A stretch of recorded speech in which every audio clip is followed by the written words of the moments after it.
શાંતિ કાર્યક્રમ શરૂ કરવા જઈ રહ્યા છીએ.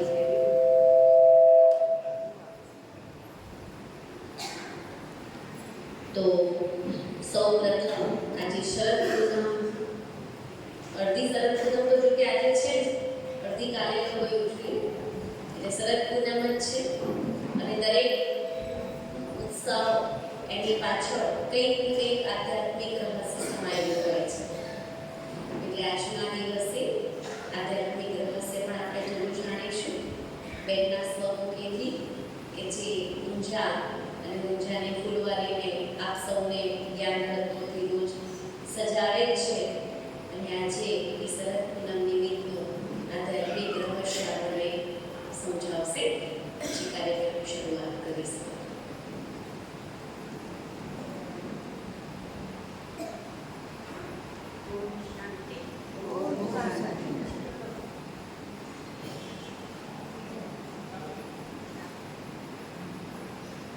ओम शांति. ओम शांति. विश्व कल्याणकारी एवा अपना सर्वना सद्गति दाता पति पावन परमात्मा पिताની સંતાન આત્મન ભાઈઓ, માતાઓ અને બાળકો,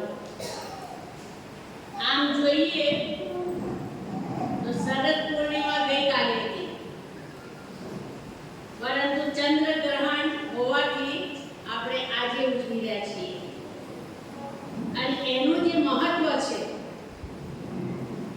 એમાં પ્રકૃતિ ચેન્જ થાય એટલે શિયાળાની શરૂઆત, વસંત પર શરદ પૂર્ણિમા એટલે શિયાળાની શરૂઆત. અને શરદ પૂર્ણિમાના દિવસે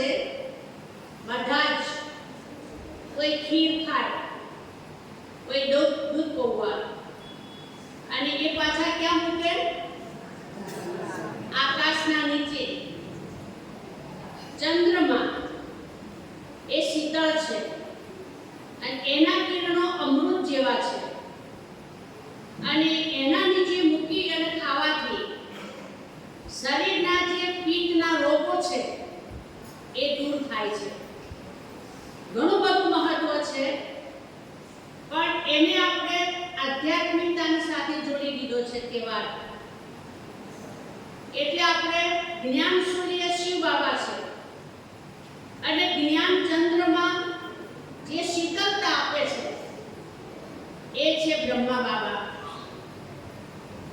એ જ્ઞાન ચંદ્રમાં એટલે આપણે સૂક્ષ્મ વતનની અંદર બ્રહ્મા બાબાની પાસે પણ બેસી અને શીતળતા લઈએ, અને જે 5 વિકારો છે જે આત્માને તપાવી રહ્યા છે,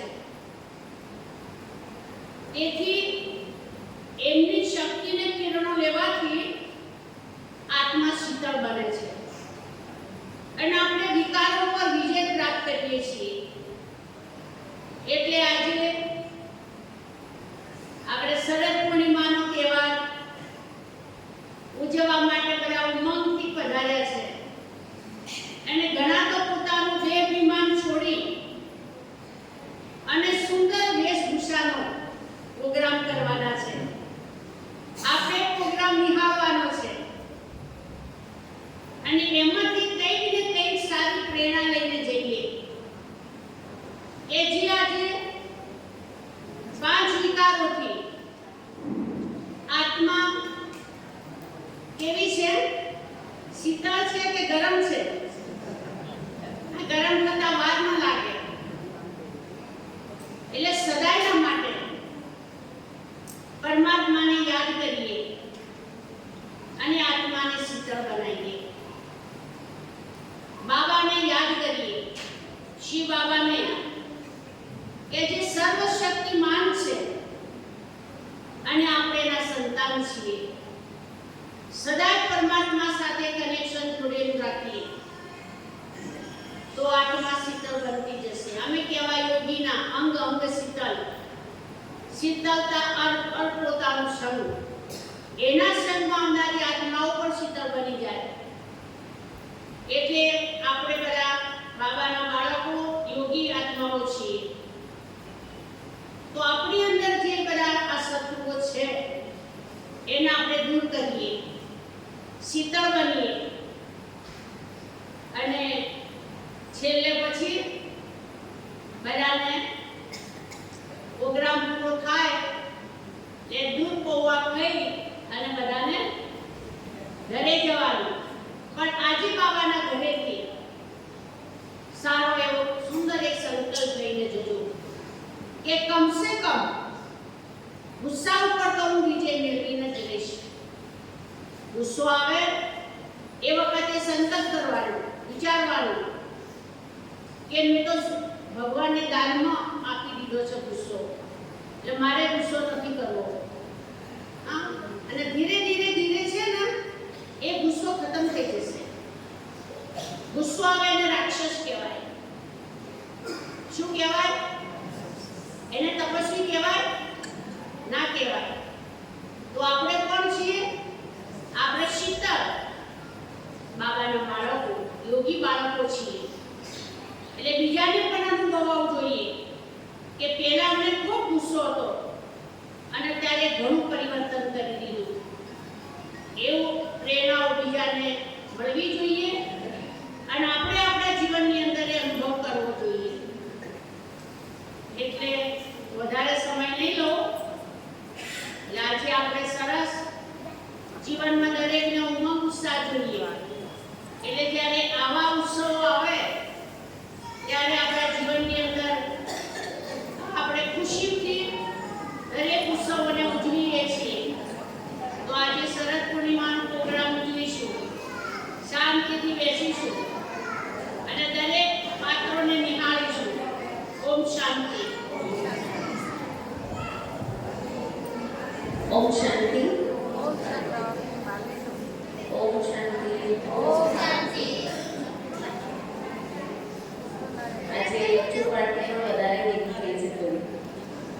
હવે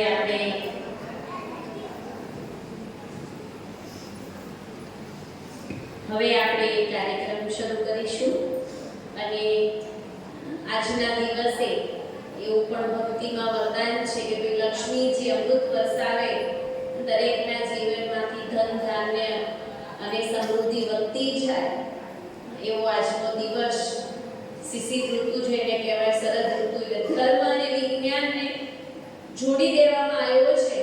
અને હું બેનને પણ હવે રિક્વેસ્ટ કરીશ કે એમનું સ્થાન નીચે ખુરશીમાં ગ્રહણ કરી શકે છે. હવે કાર્યક્રમ આપણે શરૂ કરી રહ્યા છીએ. બધા પેટ પકડીને હસજો અને ખુશ થજો.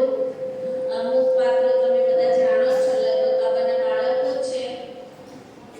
એટલે પહેલું પાત્ર આપણે હું અહીંયા કહી રહી છું સ્ટેજ ઉપર આવશે. જે પાત્ર છે કે હોલની સફાઈ તો કરવી પડે ને, પછી પ્રોગ્રામ શરૂ થાય ને. હોલની સફાઈ વગર પ્રોગ્રામ કેવી રીતે કરાય? તમે બધા કચરા તો બેસાડાય જ નહીં. એટલે કચરો વાળવા માટે, સફાઈ કામ કરવા માટે પધારી રહ્યા છે ભંગીબેન, હરિજનબેન. તમે ઓળખજો, પછી હું નામ એનાઉન્સ કરીશ.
6 આવો કોઈ લેવું છે હા આ લા લઈએ તા